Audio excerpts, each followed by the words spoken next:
할렐루야. 아멘. 예수님께서 세례를 받으시던 날, 그날 일어난 사건은 범상치 않은 사건, 충격적인 사건이었습니다. 그날 일어난 사건이 무엇입니까? 하늘이 열리고, 하늘이 열렸다 말씀하고 있습니다.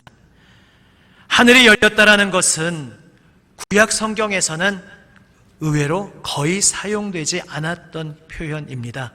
직접적으로는 에스겔서에서 유일하게 등장합니다.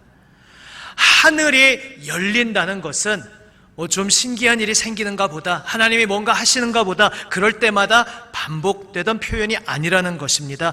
결정적인 어떤 때가 하늘이 열리는 때이고 바로 그 때가 왔다는 말씀입니다. 하나님의 영이 내려오셨다 말씀하고 있습니다. 이것 역시 아무 때나 있는 일이 아닙니다.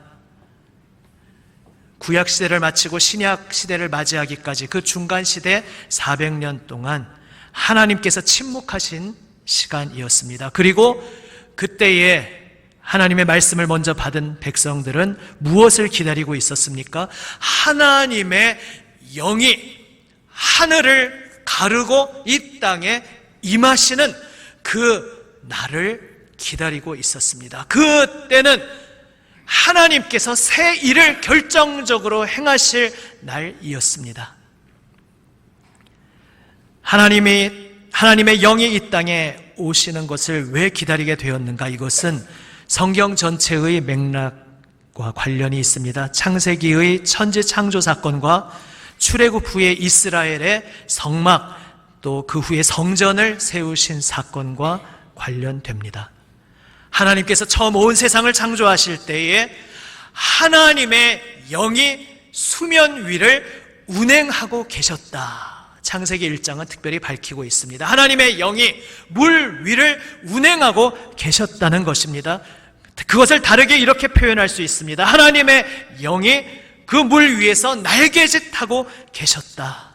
하나님의 영이 온 세상을 감싸 안고 계셨다는 것입니다. 하나님의 영이 그 모든 피조물 위에 날개짓하시며 그 새끼새를 보호하는 어미새처럼 그 모든 피조개 위에 임하시며 어루만지고 계셨습니다. 감싸 안고, 그리고 그 생명의 손길로 그 성령이 임하시는 자리 하나하나마다 하나님의 창조의 역사가 시작되었음을 창세기는 밝히고 있는 것입니다. 하지만 창조의 청지기로 세움받은, 하나님의 형상대로 지음받은 우리 인간이 하나님의 손길, 우리를 어루만져 주시는 하나님의 손길, 하나님의 다스리심을 거부했습니다. 그때 하나님은 말씀하십니다. 나의 영이 사람과 함께 영원히 함께하지 못한다. 그들이 육체가 되어버렸기 때문이다.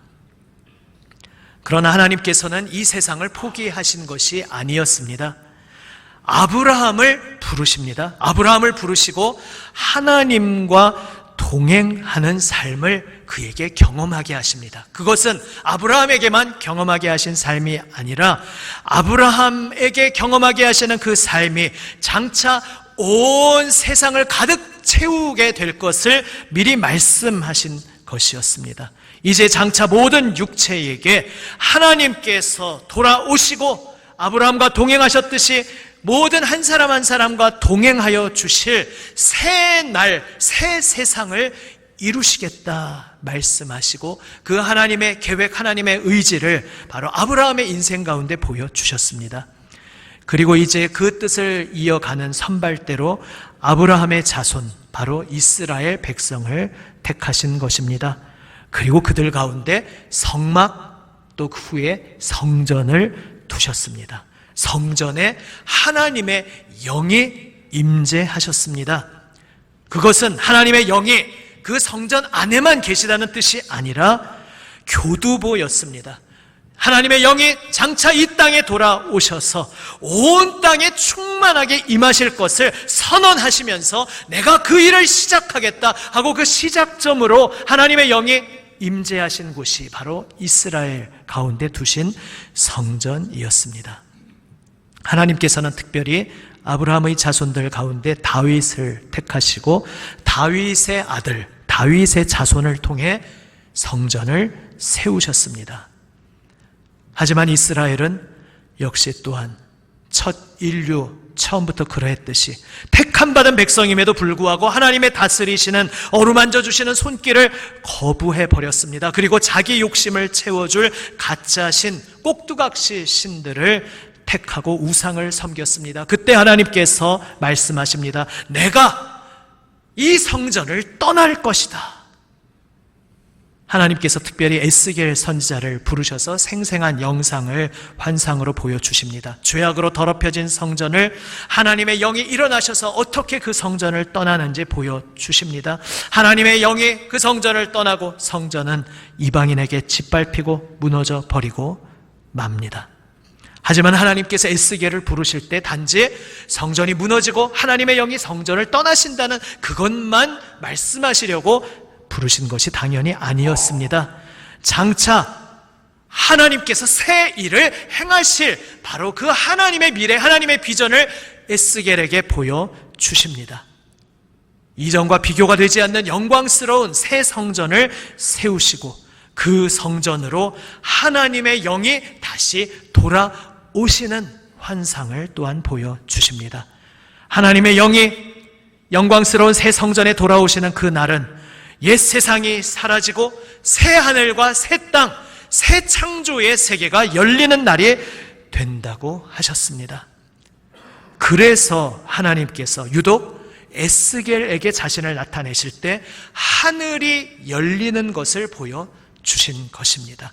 이제 내가 하늘을 열고 이 땅에 돌아오겠다. 새 성전을 세우고 내가 이 땅에 돌아와서 온 천지 만물을 새롭게 할 것이다 선언하시며 에스겔에게 그 미리 영광스러운 장면을, 하늘이 열리는 장면을 보여주셨던 것입니다.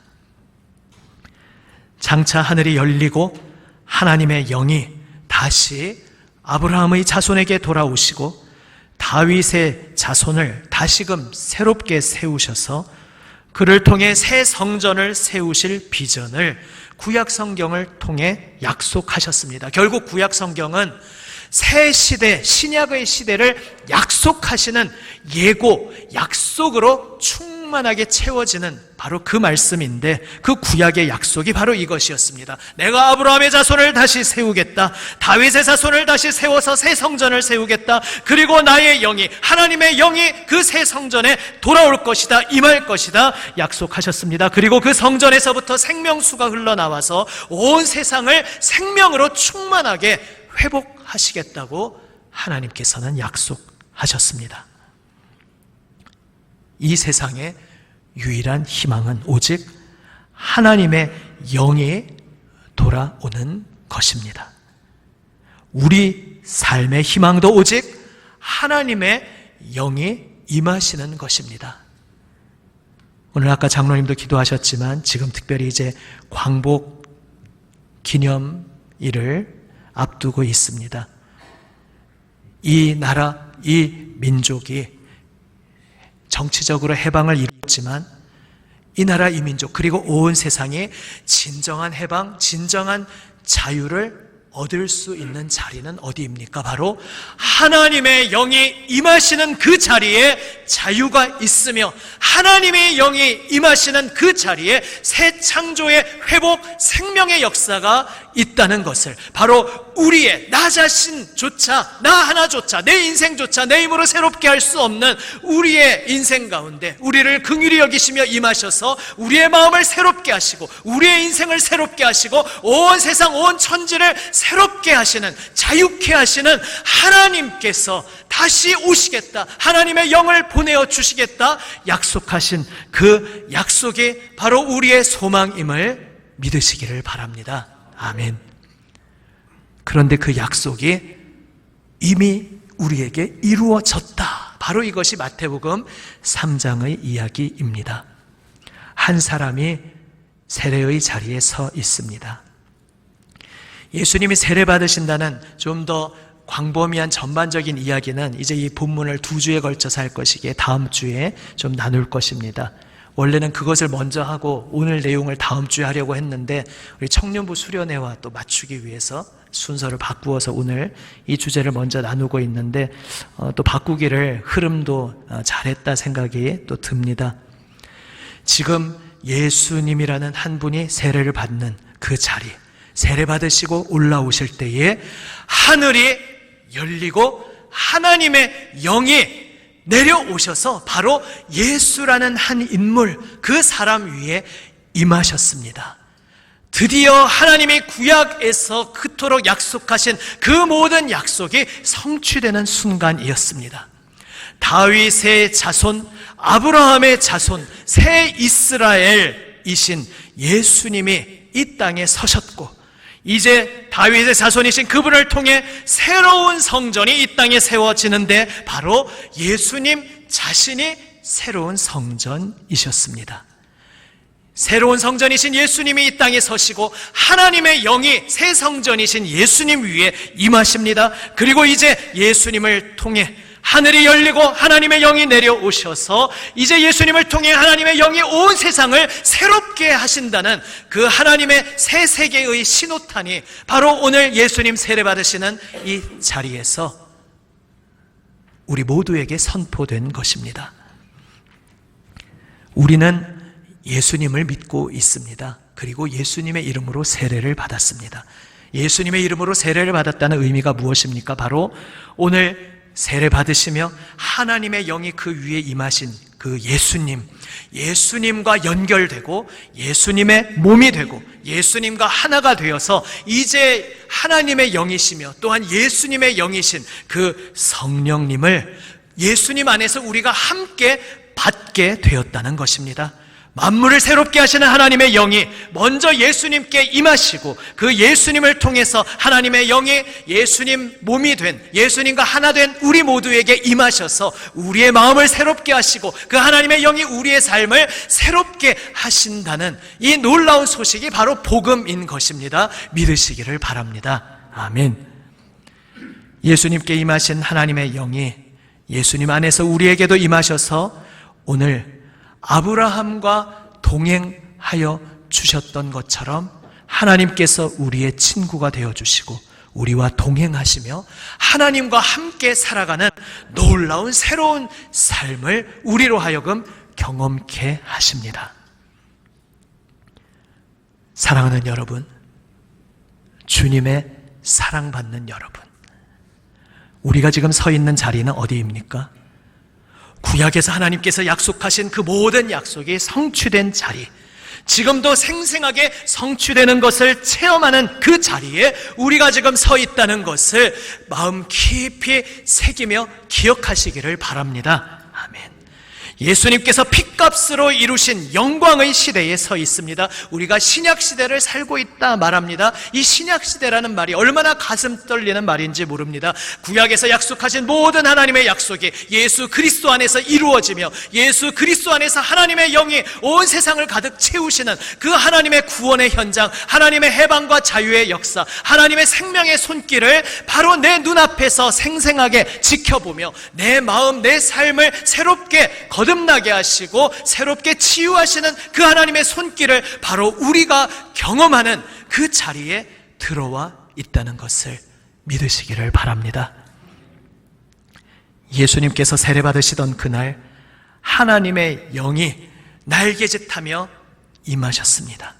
예수님 위에 임하시어 이제 예수님 가운데 함께 하시며 예수님을 통해 또한 우리 위에 임하셨습니다. 하나님의 영이 예수 그리스도 보혈 은혜로 우리에게 임하셔서 우리 위에 운행하시고 우리 위에서 날개짓하시고 우리를 감싸 안아주시고 우리를 어루만져 주시고 우리에게 새 창조의 일을 행하고 계심을 믿으시기를 바랍니다. 아멘. 예수님만이 우리의 소망이십니다. 예수님을 통해 우리에게 오신 하나님의 영 성령님께서 우리에게 함께 하심이 우리의 삶이 새로워지는 유일한 소망의 사건임을 기억하시고 믿으시기를 바랍니다. 성령께서 오늘도 생명의 날개짓을 하시며 여러분을 감싸 안아주시고 우리를 어루만져 주시며 우리를 새롭게 하여 주십니다.